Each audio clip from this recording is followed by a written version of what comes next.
Paul's attorney says he was out of state and not at his Calabasas home during that raid today. The FBI says they're investigating allegations of criminal acts for an incident that happened back in May.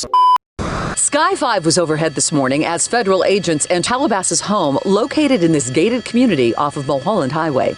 Told me I couldn't say anything because Eddie was being investigated by the FBI and that was confidential information. It's all over the internet. I've been let on for a year, bro. I've also asked you to audit the contract for the game and see where the money went so many times, and that never happened either. Logan Paul, the golden boy of YouTube with over 20 million followers, is now tangled in a massive crypto scandal that could bring down everything he's built. The FBI and the ACC are digging deep into claims that he tricked fans, rigged the game, and made millions while everyone else got played. And the bomb about to drop? Whistleblowers dumping secret files that show the truth behind Logan's polished image. If those files hit the light, his so-called empire could collapse overnight. In the class action case represented by attorney Tom, multiple defendants have filed motions to dismiss the case, including Logan Paul himself. And so in the meantime, the court has stayed all discovery in all proceedings until they've decided on those motions. Want to know what Logan's fighting so hard to keep buried? There's a pile of dirty secrets ready to expose the real Logan, the one he hides behind fake smiles and big promises. So sit tight, because we're about to rip the cover off this mess together. The showdown between Logan Paul and Coffeezilla, the internet's sharpest fraud hunter, has been eating up headlines and putting Logan in the hottest seat of his career.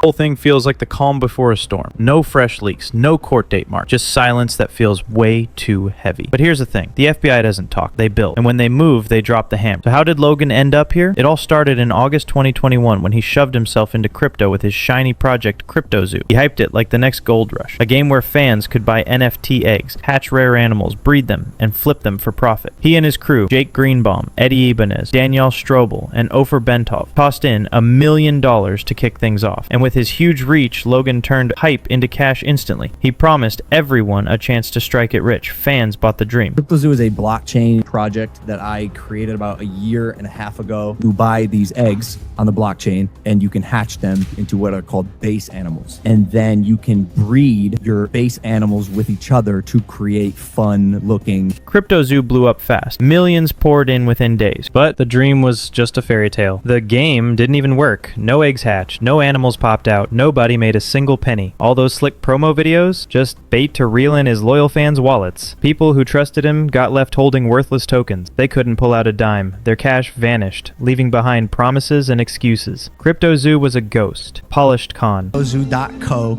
I am so excited about this project. It's so fun. It's a really fun game that makes you money. A fun game that earns you money? How much did you guys make from CryptoZoo? I lost around $50,000 in CryptoZoo. I lost $40,000. And I lost around 15,000 US dollars. I lost $25,000.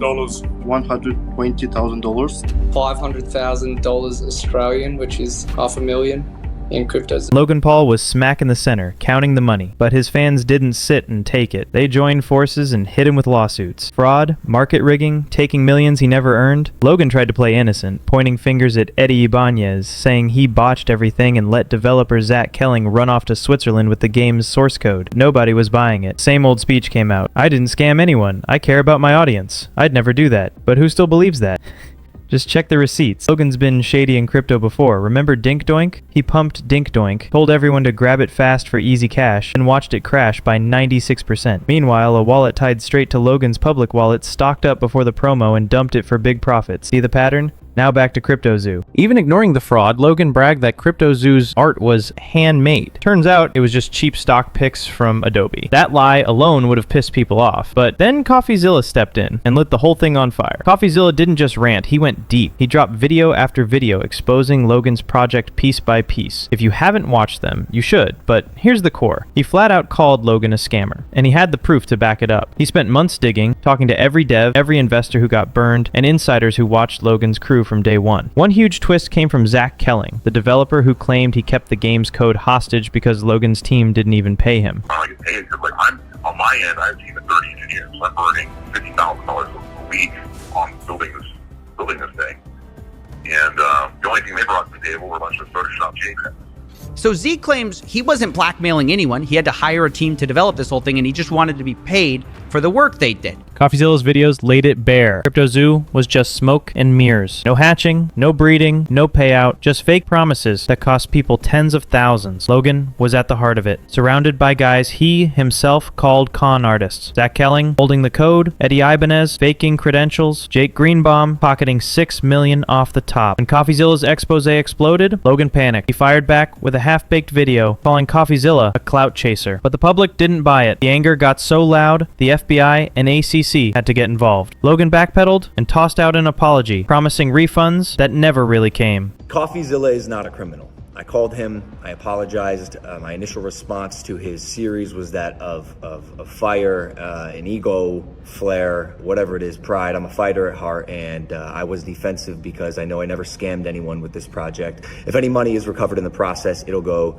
right to the community. I'm sorry, guys. I apologize. And lastly, thank you, Coffeezilla. You have catalyzed this, and I am very grateful for your work and your investigation. And I mean that. But Coffeezilla didn't stop. He pushed complaints to the FBI and ACC, demanding real investigations to how Logan and his crew burned millions of dollars in fan money. You told me I couldn't say anything because Eddie was being investigated by the FBI, and that was confidential information. It's all over the internet. I've been let on for a year, bro. I've also asked you to audit the contract for the game and see where the money went so many times, and that never happened either. Do you see how this looks? I see how it looks.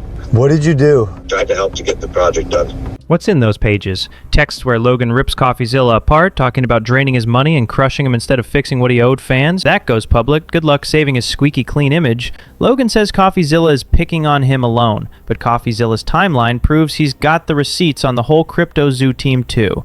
Back in October 2022, Coffeezilla tipped off the FBI. On October 23, he filed a whistleblower report with the ACC saying Logan's project destroyed millions in investor money. A few days later, he got internal leaks showing just how dirty the moves were and handed them over to the FBI. By February 2023, the ACC called him in to talk. In March, Logan got a letter from the ACC telling him to explain himself about CryptoZoo and Dink Doink.